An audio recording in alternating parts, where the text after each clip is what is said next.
We are so pleased to have with us today Bob Wright. Now, Bob is the Director of Education at Hilton Head Health, and tell us a little bit about some of the topics you focus on at Hilton Head Health. Well, Hilton Head Health is a health and weight loss resort.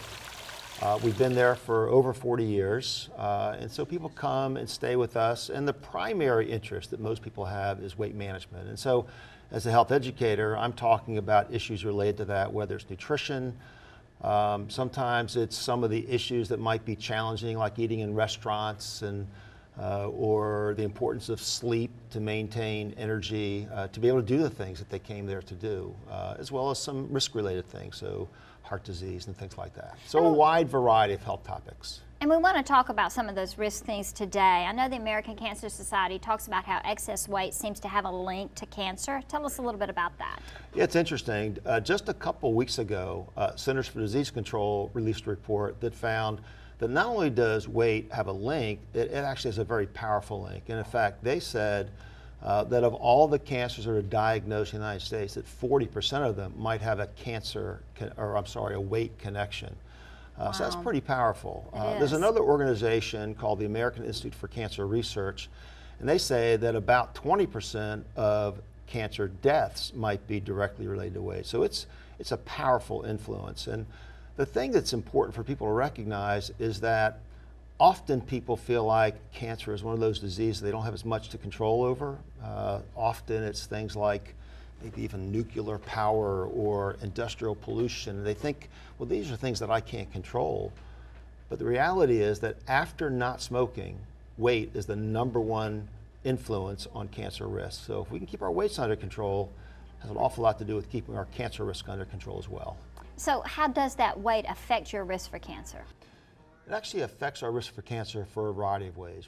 One way is that it contributes to something called chronic systemic inflammation.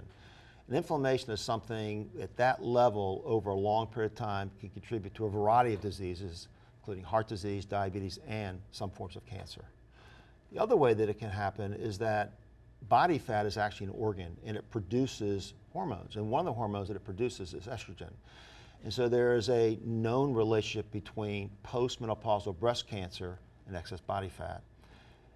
Those who are overweight also tend to produce or have higher levels of insulin and another hormone-like substance called insulin-like growth factor 1. And those things have been associated with increasing cell growth and speed of cell growth, which can lead to some cancers. But don't most people just think they're going to be genetically predisposed to cancer? Absolutely. And it is important to acknowledge that genetics can play a role. For example, the BRCA1 and BRCA2 gene certainly can be a direct contributor to breast cancer.